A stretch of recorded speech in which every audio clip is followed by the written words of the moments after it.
שלום וברכה, תלמידיי היקרים, לכל התלמידים היקרים, תלמידות היקרות, כל מי שצופה או צופה בסרטון הזה.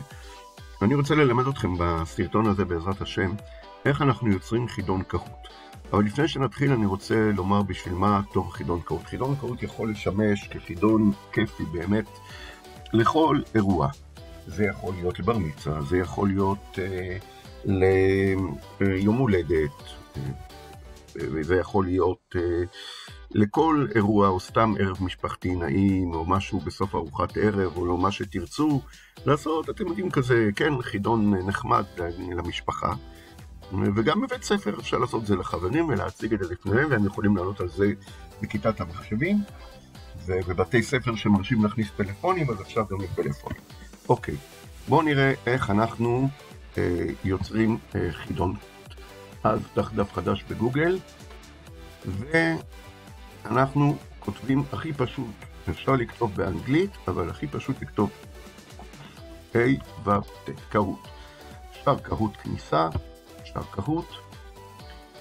עכשיו, שימו לב, זה לשחקנים, זה המשחק. המשחק עשוי כבר, זה אחרי שאתם יוצאים משחק. אל תלכו לשם, אלא אתם צריכים להגיע לתוצאה השנייה הזאת. כאן, בסדר?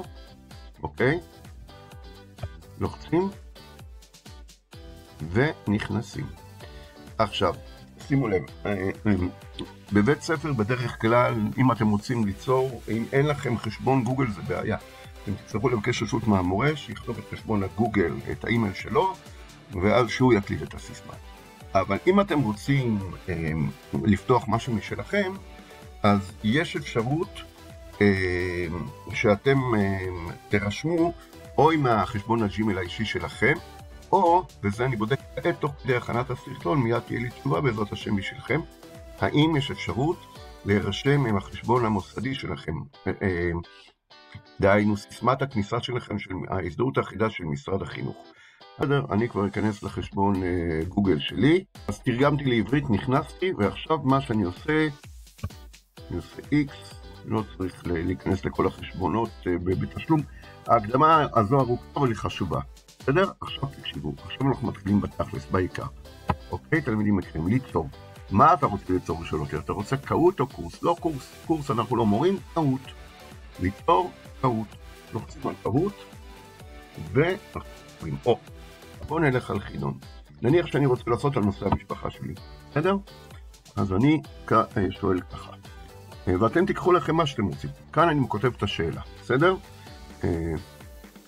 האם שם המשפחה שלי, אורן, הוא השם המקורי. עכשיו זה רק דוגמה, אתם יכולים לשאול, אני אריץ לכם דוגמאות, בסדר? כמה אחים יש לי?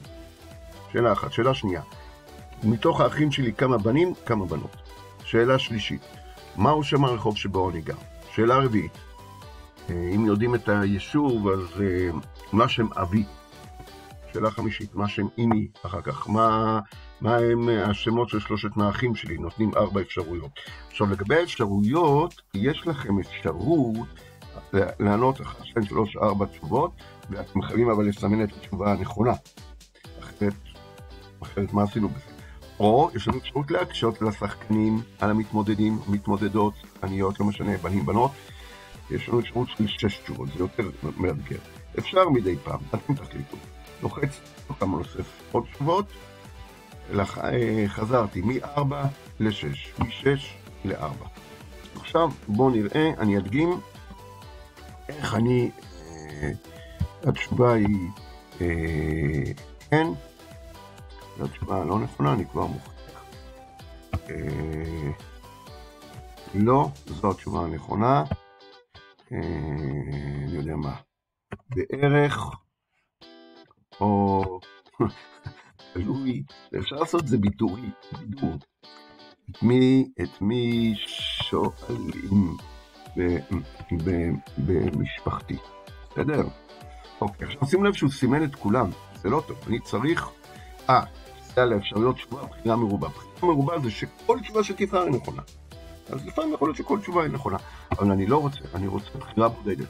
ברגע שעשיתי בחירה בודדת, בואו נראה מה קורה אם אני עושה בחירה, האם אני בוחר את כל, בואו נראה, עבר אוטומטית לבחירה מרובה, עבר אוטומטית, אז לא.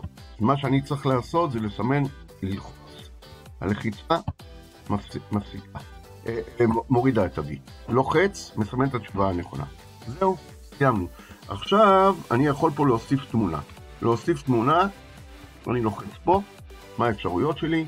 יש לי אפשרות להוסיף, למשל, לכתוב. עכשיו לכתוב, אם אני אכתוב משפחה, אז הוא רק באנגלית. מה שצריך לעשות זה לעבור לגוגל טרנסלייט.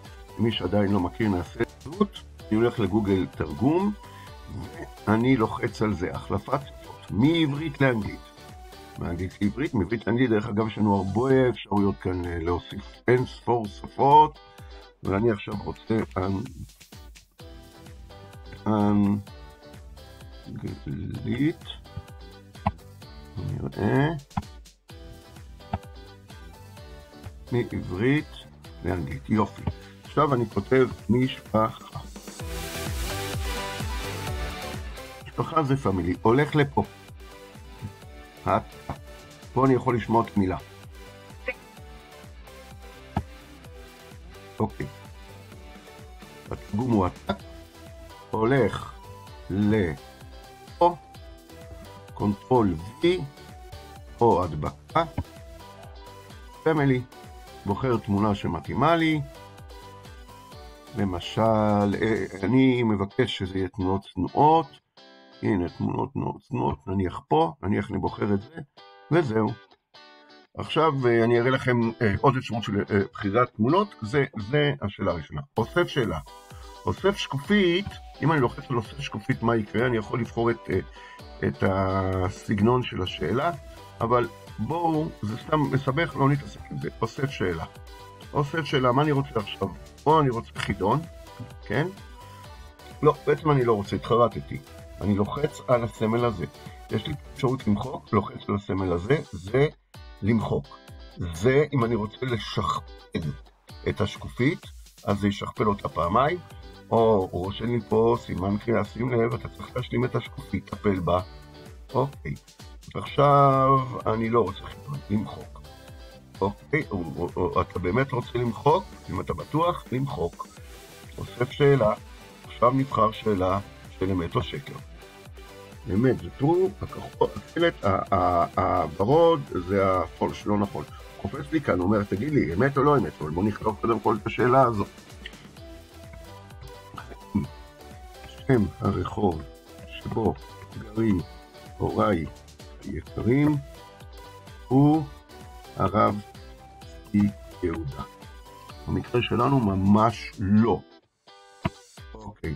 עכשיו, אם כבר אני מדבר על הרב צבי יהודה, אני יכול לנסות לראות, בואו נראה, טוב, אז אני כותב רבי,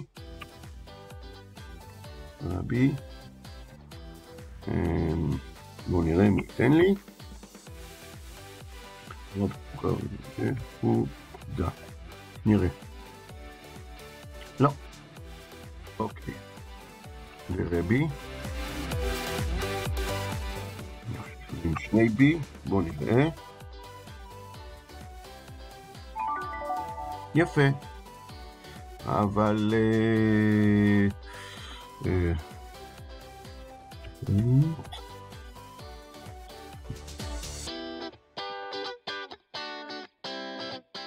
אוקיי, אז מה שאני חושב שאני אתן זה נכתוב לו סטריט רחוב. אני פשוט יודע, אבל אתם תתרגמו עם גוגל טרנסלייט, בסדר? אוקיי, סטריט, מיד נראה. או יפה, אז אני בוחר לי תמונה של רחוב, לא משנה מה שאני רוצה, סתם עכשיו מה זה משנה, דוגמה את זה. עכשיו אני רוצה להראות לכם שיש אפשרות לבחור גם, מעניין למה הוא לא עושה את זה, בסדר, אוקיי. עכשיו אני רוצה להראות לכם אבל שיש אפשרות למחוק, אוקיי, זה אם אני רוצה מידע על התמונה. אני מוחק, עכשיו אני אראה לכם אפשרות אחרת. אני יכול דרך אגב מהמחשב תמונות, אני יכול תמונות מהמחשב, תמונות, אבל אני יכול גיף. גיף, אני אכתוב לו לדוגמה, בואו נראה, האם יש לי אפשרות סטריט, בואו נראה. איזה חמוד. יפה, לא נכון, זהו. ולשמור, אני לוחץ על להתחיל.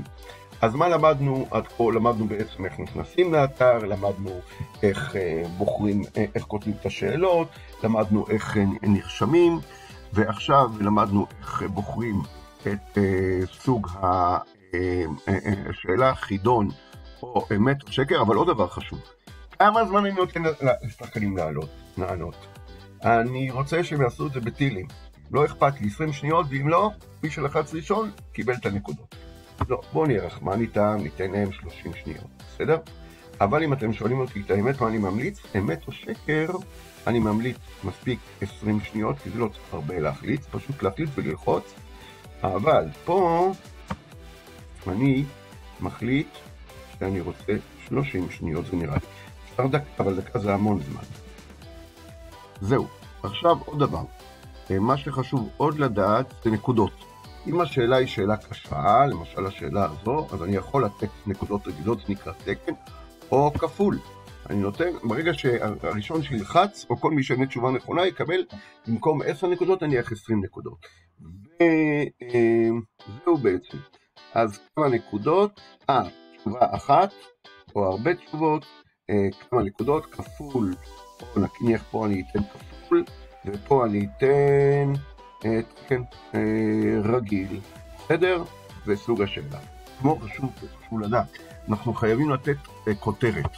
אם עדיין לא נתנו כותרת, חידון על משפחת כהן, בסדר? והוא לא חייב, ואז להמשיך, ואז יופי. עכשיו, האם אתה רוצה להציג גם הקדימה של החידון? אתה רוצה לשחק, יש כאלה שתי שאלות לא שווה. לחלוק זה הכוונה, אתה משתף את הקישור של החידון. עדיף, אם אתם שואלים אותי כמה עדיף, עדיף לפחות 8 שאלות, ואם אפשר אפילו 10, כמה שיותר, בסוף בוצע יותר טוב. והנה, זה שמור לי כבר, בסדר? בהצלחה רבה בעזרת השם, להתראות.